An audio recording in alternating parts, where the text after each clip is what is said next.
అదే RTV app వార్తల్ని క్షణాల్లో చదివే అవకాశం ఉంటుంది. ఒక న్యూస్ పేపర్, ఒక టెలివిజన్ ఛానల్ మీ చేతుల్లో ఎప్పుడూ ఉంటాయి. బిడ్డలను అంటారా, మా అన్నయ్య బిడ్డలను అంటారా అని వచ్చి ప్రెస్కి వచ్చి వార్నింగ్ ఇవ్వరా. చిరంజీవి కుటుంబాన్ని నన్ను తిడుతుంటే పవన్ కళ్యాణ్ ఒక్క ముక్కల్లా ఇప్పుడు అంటున్నారే, అప్పుల్లో నోళ్ళు ఎక్కడ లేచినాయి, ఖండించాలి కదా. సొంత తమ్ముడే మీరు ఆ హీరో ఖండించలేదు. ఈ అన్యాయం జరిగితే నాగార్జున తిడితే మరి చిరంజీవి కుటుంబాన్ని మొత్తాన్ని ఘోరంగా తిట్టారే, వాడు తీసేయి. పవన్ కళ్యాణ్ ఎందుకు తిట్లా, ఎందుకు టీవీ రాలా? నాగబాబు ఇంకొక తమ్ముడు పవర్ఫుల్ మ్యాన్, వీళ్ళిద్దరూ మా అన్నను తిడతారా అని రోడ్డు మీదకి వచ్చారా? రాలా. చాలా టైం చూశాడు చిరంజీవి. నాకు ఫోన్ చేశాడు, చిరంజీవి నా క్యాస్టోడా, నా అన్న, నా బ్లడ్ రిలేషనా, ఏమీ కాదు, ఒక రెస్పెక్ట్. పోసానికి కృష్ణమురళి నిజాయితీపరుడు, హంబుల్గా ఉంటాడు, బాగా చదువుకున్నవాడు అని ఆయనకి ఇంత పెద్ద ఇండస్ట్రీలో, ఇంత పెద్ద రాజకీయాల్లో, ఇంత పెద్ద కులంలో ఎవడూ కనపడలా ఎక్సెప్ట్ పోసానికి. యునో నో ఈ షుడ్ నో. నాకు ఫోన్ చేశాడు. ఈ క్రైడ్ లైక్ ఇది సెల్ ఫోన్లో క్రైమ్ చేశాడు నా బిడ్డల సాక్షిగా. అక్కడ చూడు, మా అమ్మ నాన్న ఫోటోలు ఇవి, వాళ్ళ సాక్షిగా నాకు ఫోన్ చేసి గద్గద స్వరంతో, మురళి నా భార్య బిడ్డలు ఏం చేశారు మురళి అంటే, నాకు ఐ క్రైడ్ లైక్ ఎనీథింగ్. ఇంత పెద్ద లెజెండ్ సిరీస్ ఇన్ని వాళ్ళ ఇంటూ ఆడాలు తిడతాడా, రాజకీయాలు ఎక్కడ, ఇది ఎక్కడ అని. అన్నయ్య నా బాధ్యత అది, మీరు ఆడకండి. ఫోన్ పెట్టి ఎంబటే ప్రెస్ మీట్ పెట్టి, ఎవరు తిట్టింది, ది గ్రేట్ రాధాకృష్ణ ఫ్రెండే తిట్టే నేను బుద్ధి చెప్పి, నీకు ఇలాగే ఉండే, నీకు కూడా ఆడపిల్లలు ఉన్నారు, తప్పు కదా అంటే అతను పశ్చాత్తాపడి ఆ రోజు ఇప్పుడు నోరెత్తల జెంటిల్ మ్యాన్ ఓ తప్పు తెలుసుకున్నాడు. మరి ఇప్పుడు అతను ఇప్పుడు ఫిగుతున్నారే, మరి పవన్ కళ్యాణ్ పీకాడు. ఎంత పవన్ కళ్యాణ్ ఫస్ట్ వచ్చి నిలబడాలి అక్కడ. ఎవ్వట్రా నా కొడుకు మా కుటుంబాన్ని అన్నది, నన్నే తిట్టేది. ఇంకోటి చెప్తాను రండి, రాజేంద్ర ప్రసాద్ టీడీపీ లీడర్, వీళ్ళందరూ టీడీపీ లీడర్లే. సినిమా ఇండస్ట్రీలో అబ్బాయిలు తిట్టేది ఎక్కువ, ఆల్మోస్ట్ తెలుగుదేశం వాళ్ళే, ఎక్కువ తెలుగుదేశం వాళ్ళే. Rajendra Prasad TDP leader. ఒకప్పుడు రాష్ట్ర పంచాయతీ సర్పంచుల ప్రెసిడెంట్. అక్కడ విజయవాడలో ది గ్రేట్ నారా చంద్రబాబు నాయుడు గారు నిరసన పెట్టారు ఒకటి, అధికారం లేనప్పుడు. ఏంటంటే ఏం నిరసన అంటే, మా రాష్ట్రానికి ప్రత్యేక హోదా కావాలి. ఒకప్పుడు ప్రత్యేక హోదా వద్దు, కాళ్ళు ఎర్రగొడతా అన్నవాడు అతనే. మళ్ళీ పదవి పోయిన తర్వాత మళ్ళీ దిండు మత్తు వేసుకొని పెద్ద చేసి ప్రత్యేక హోదా కావాలి అంటే, సినిమా ఇండస్ట్రీ పెద్దలందరూ అంట, డైరెక్టర్లు, హీరోలు, హీరోయిన్లు, నిర్మాతలు మొత్తం వచ్చి అక్కడ సానుభూతి వ్యక్తం చేసి ఆయనకి అండగా నిలబడాలంట.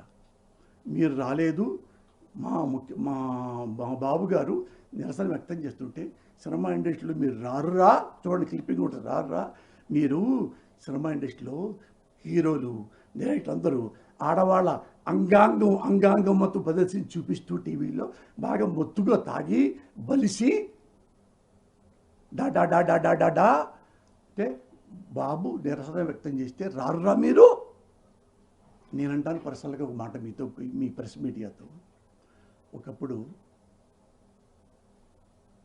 ప్రత్యేక హోదా వద్దు, కాళ్ళు ఎరగొడతా అన్నాడు చంద్రబాబు నాయుడు.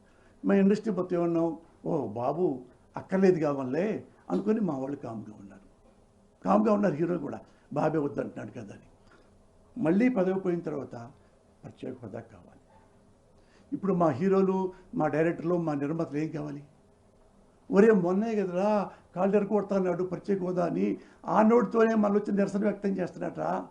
అంటే మనం ఏం చేయాలి అంటే, చంద్రబాబు నాయుడు వంగోమంటే వంగోవాలి, నుంచోమంటే నుంచోవాలి. అది రేపు మళ్ళీ నో అంటాడు, మళ్ళీ హీరోలు వచ్చి నో అని చెప్పాలి. రేపు మళ్ళీ ఎల్లుండి ఢిల్లీ వెళ్ళి మళ్ళీ కావాలంటున్నాను మీరు ఎస్సానాలి. దాన్ని ఎంత ఘోరంగా హీరోలు మొత్తం తిట్టారు. కానీ పాపం హీరోలు కానీ హీరోయిన్స్ కానీ ఆడవాళ్ళు అన్నాడు కదా, ఆడవాళ్ళ అంగాంగ అని చెప్పలేకపోతాను నేనే, అని తెలిసిన వాడు కూడా చెప్పలేకపోతాను. తాగుబోతి తాగి దొర్లుతారట నైట్ టైంలో. అవంటే ఎవ్వరూ మాట్లాడాల. నాకు మళ్ళీ ఏదో బాధేసింది, ఇంత ఘోరంగా తిడతారా అని లైవ్కి వెళ్ళి మాట్లాడి బుద్ధి వచ్చేలా తిట్టా.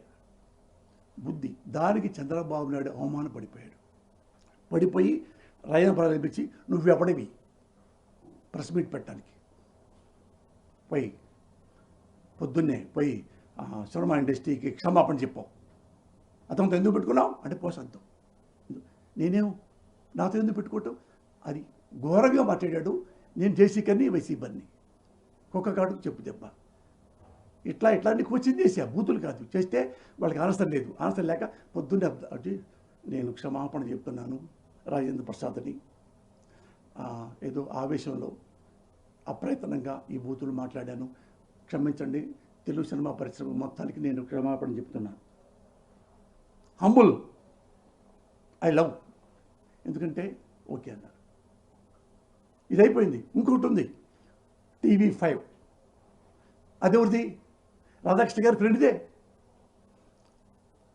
వాళ్ళు టీడీపీయే, తెలుసు కదా, మూడో టీడీపీ.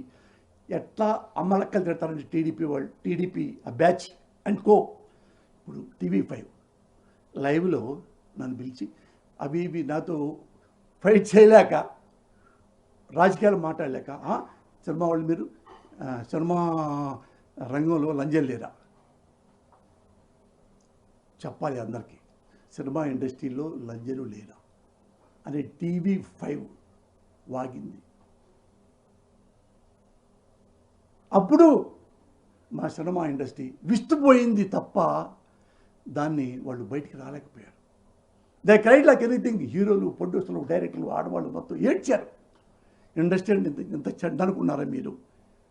మళ్ళీ నేనే వెళ్ళా, మళ్ళీ నేనే గట్టిగా మాట్లాడా, మళ్ళీ వాడితో సారీ చెప్పించా. ఆఫ్టర్ ఆల్ నేను ఒక్కడిని, నా తరఫున ఎవరు పక్క నుంచి ఒక్కడ కూడా నుంచోలా. భయం వాళ్ళకి, అమ్మో మళ్ళీ తిడతారు, నా పిల్లల్ని తిడతారు, మా ఇంట్లో మా అమ్మని తిడతారు, ఆడవాళ్ళని మళ్ళీ ఇండస్ట్రీ రాయకుండా చేస్తారేమో లేడీస్, మళ్ళీ వాళ్ళు మాట్లాడితే. మళ్ళీ వాడికి సారీ చెప్పించాడు TV5 ద్వారా. ఇవి 3-4 ఇట్లాంటివి. దానికి నేనెందుకు, చిరంజీవి ఎవరు, నాకేంటి సంబంధం, ఎందుకు సినిమా తరఫున నేను ఫైట్ చేశాను?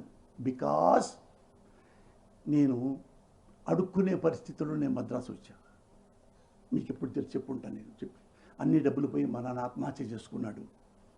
అటు చదువుకోవడానికి ఇచ్చి అది పాకెట్ మనీ కోసమని అటు ఉంటే, అదే తెలుగు సినిమా పరిశ్రమ మహాతల్లి నాకు అన్నం పెట్టింది.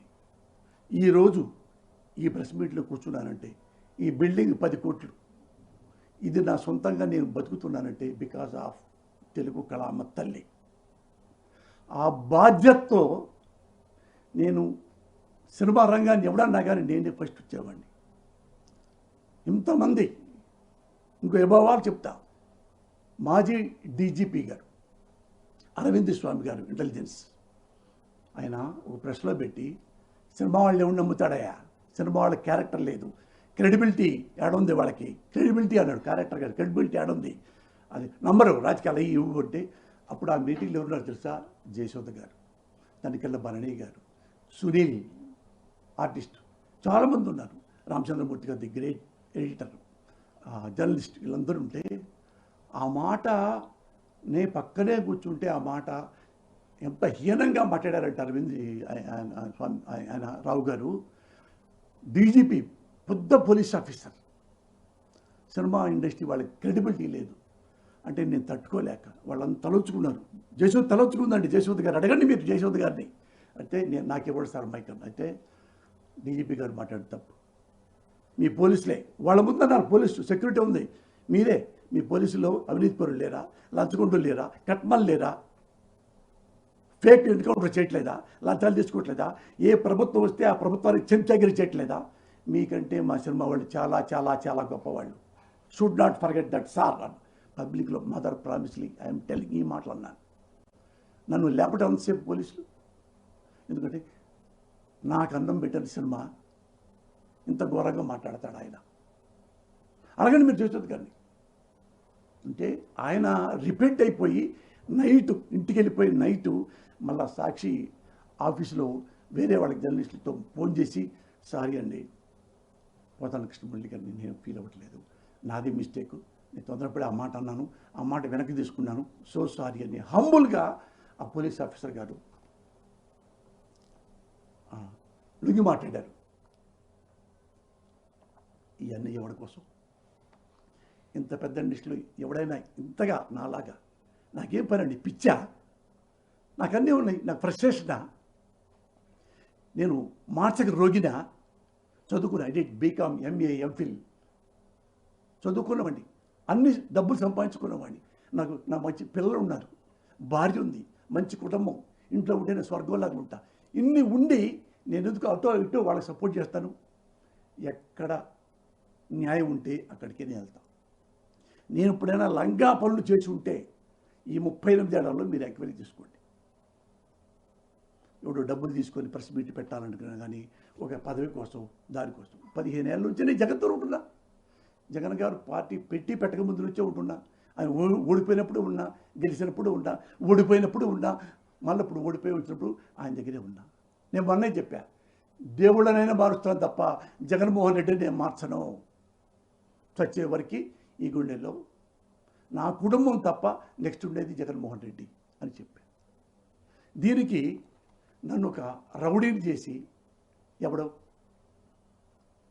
మరోడే రాధాకృష్ణ, నువ్వు అంటున్నావు మీరు నోళ్ళు లేకపోయింది మీరు చెప్పొచ్చు కదా అన్నావు. నేను అడుగుతున్నాను రాధాకృష్ణ, అరే వెంకటకృష్ణ, వీడు అరే అన్నాను.